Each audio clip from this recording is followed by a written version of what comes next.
Khaybar itu tempat yang istimewa loh. Khaybar itu oasis di Arab, letaknya di utara kota Madinah. Banyak pohon kurma hijau tumbuh di sana, dan airnya gampang dicari, jadi orang bisa hidup di tengah padang pasir yang ganas. Khaybar terkenal karena ladang-ladangnya, tanahnya subur banget. Suku-suku Yahudi sudah lama tinggal di sana. Mereka petani yang jago dan pedagang yang pintar.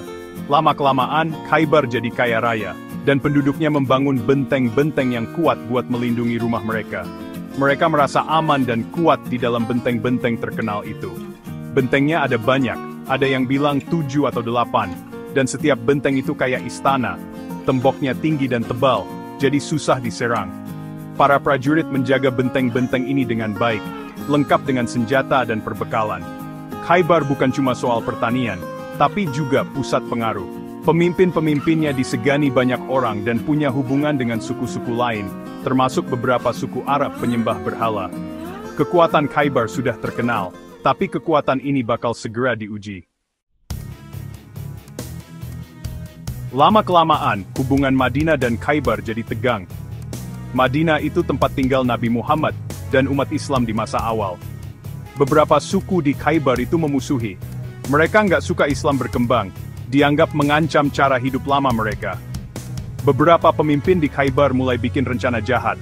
Mereka mau menyerang umat Islam dan ngajak suku-suku Arab lain buat memerangi Madinah. Ini terjadi setelah perang-perang sebelumnya, kayak Perang Khandak. Khaybar bahkan ngasih perlindungan buat musuh-musuh negara Islam. Terus, ada perjanjian Hudaybiyah, perjanjian damai antara umat Islam dan orang Mekah. Ini mengubah keadaan.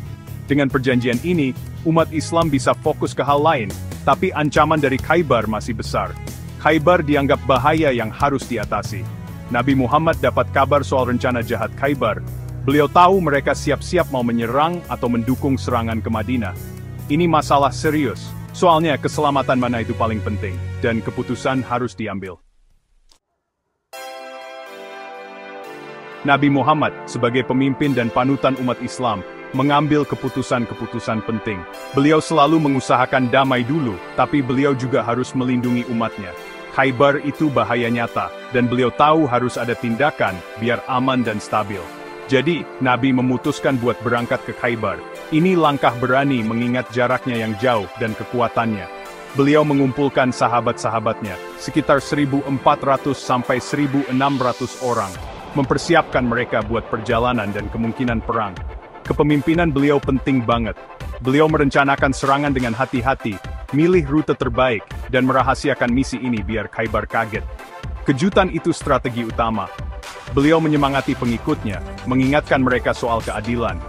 Nabi bukan cuma jenderal, beliau juga pemimpin rohani yang berdoa minta petunjuk dan pertolongan. Beliau mengajarkan disiplin ke pasukannya, melarang mereka menyakiti perempuan, anak-anak, atau orang tua, dan jangan menebang pohon buah sembarangan. Perang dalam Islam itu ada aturannya. Banyak sahabat pemberani yang ikut dan setia sama Nabi Muhammad. Orang-orang seperti Abu Bakar Siddiq dan Umar bin Khattab, sahabat-sahabat senior, kasih dukungan kuat dan ikut memimpin pasukan. Ali bin Abi Thalib, sepupu dan menantu Nabi, terkenal karena keberanian dan kehebatannya sebagai prajurit. Keberaniannya melegenda, dan dia bakal punya peran besar dalam pertempuran di Khaybar. Sahabat-sahabat lain juga menunjukkan keberanian. Banyak dari mereka veteran perang Thalib. Mereka menghadapi kesulitan bareng-bareng. Perjalanan ke Khaybar itu berat, panas, dan melelahkan. Makanan dan air juga sedikit, tapi iman mereka bikin mereka tetap semangat. Mereka percaya sama perjuangan mereka. Perempuan juga punya peran, walaupun bukan sebagai petarung. Beberapa ikut rombongan pasukan, merawat yang luka dan menyediakan air dan makanan. Sumbangan mereka penting. Ini menunjukkan usaha bersama, di mana semua orang saling bantu. Bagian 5, perjalanan dimulai, menuju tembok Khaybar. Pasukan Muslim berangkat dari Madinah. Mereka bergerak ke utara, tujuan mereka Khaybar. Perjalanannya nggak gampang, lewat padang pasir, mataharinya terik dan panas. Mereka jalan beberapa hari, semangat mereka kuat. Nabi Muhammad pakai strategi, beliau mau bikin Khaybar kaget. Jadi mereka jalan cepat dan seringnya malam-malam. Ini biar nggak ketahuan. Orang-orang Khaybar nggak sadar, mereka nggak nyangka bakal diserang. Mereka tetap beraktivitas seperti biasa. Pas sudah dekat Khaybar, pasukan Muslim hati-hati. Mereka berkemah di luar oasis, nunggu waktu yang pas. Nabi berdoa biar berhasil. Beliau ngasih arahan yang baik ke pasukannya. Mereka harus disiplin dan jangan menyakiti kalau nggak perlu. Suatu pagi, Khaybar bangun. Para pekerja pergi ke ladang mereka. Mereka lihat pasukan Muslim. Mereka kaget dan takut. Mereka lari balik ke benteng. Teriak-teriak, Muhammad dan pasukannya. Kejutan berhasil. Pesinggebar dimulai. Bagian 6. Pengepungan dan pertempuran, benteng demi benteng. Khaybar punya banyak benteng. Pasukan Muslim nggak menyerang semuanya, nggak sekaligus juga. Mereka fokus satu persatu. Ini strategi yang pintar. Ini memecah kekuatan Khaybar. Beberapa benteng jatuh dengan cepat, yang lain lebih susah. Benteng-benteng pertama lebih kecil, seperti Naim, Sa'd bin Mu'adz. Pasukan Muslim mengepung benteng-benteng ini. Mereka memutus pasokan. Kadang ada pertempuran langsung. Pemanah saling memanah, prajurit beradu pedang. Semangat pasukan Muslim tinggi. Ada satu benteng yang kuat banget, namanya Benteng Qamus. Benteng itu bertahan berhari-hari. Pasukan Muslim berusaha keras merebutnya. Beberapa serangan dilakukan, tapi para penjaga melawan balik. Lalu Nabi ngasih tanda. Seorang pemimpin istimewa dipilih. Nabi Muhammad ngasih panji perang. Beliau kasih ke Ali bin Abi Thalib. Beliau bilang Ali yang akan menaklukkannya. Ali memimpin serangan dengan berani. Pertempuran sengit terjadi. Legenda mendedikasikan kekuatan Ali. Dan dia petang jam tuh. Ini tik balik yang penting. Bagian 7. Kemenangan diraih, Khaybar menyerah. Setelah benteng Qamus jatuh, semangat Khaybar patah. Pertahanan terkuat mereka sudah hilang. Benteng-benteng lain mulai menyerah. Mereka lihat nggak ada harapan lagi buat bertempur. Pengepungan sudah bikin mereka lelah. Makanan dan air mulai habis.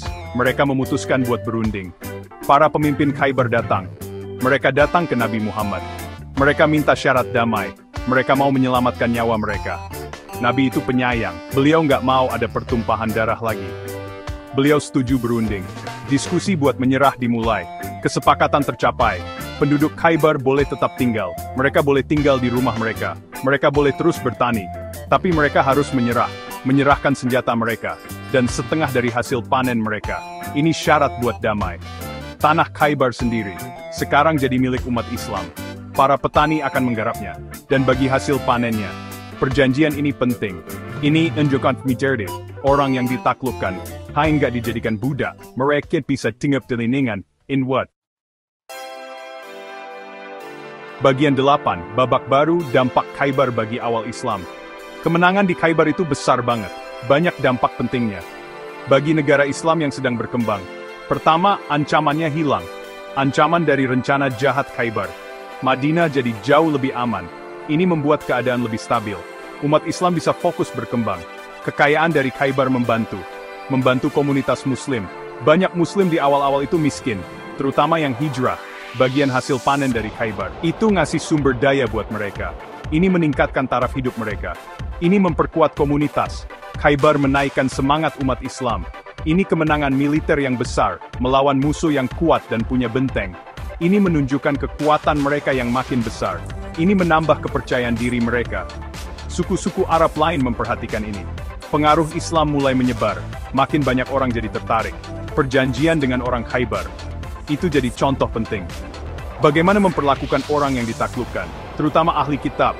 Orang Yahudi dan Kristen dilindungi. Mereka boleh menjalankan agama mereka. Ini kebijakan toleransi. Ini membentuk pemerintahan Islam di masa depan. Bagian 9, gema sepanjang waktu. Pentingnya peristiwa Khaybar. Perang Khaybar itu penting. Ini peristiwa kunci dalam Islam. Ini bukan cuma perang biasa. Ini menandai titik balik. Bagi komunitas Muslim awal, dari kelompok kecil yang bertahan, menjadi negara yang lebih aman dan berkembang. Pelajaran darinya masih dipelajari. Khaybar menunjukkan kehebatan Nabi Muhammad. Kehebatannya sebagai pemimpin, dan sebagai ahli strategi militer. Perencanaannya sangat teliti. Caranya memperlakukan musuh yang kalah. Itu menunjukkan kebijaksanaan dan belas kasihan. Sifat-sifat ini dikagumi, oleh Muslim maupun non-Muslim. Keberanian para sahabat bersinar. Orang-orang seperti Ali bin Abi Thalib. Iman dan keberanian mereka diuji. Mereka mengatasi tantangan besar. Kisah mereka menginspirasi umat Islam. Sampai hari ini, mereka dianggap teladan kesetiaan dan pengorbanan. Warisan Khaybar itu kompleks, ada kemenangan dan perjanjian. Ini menunjukkan pembangunan negara di awal.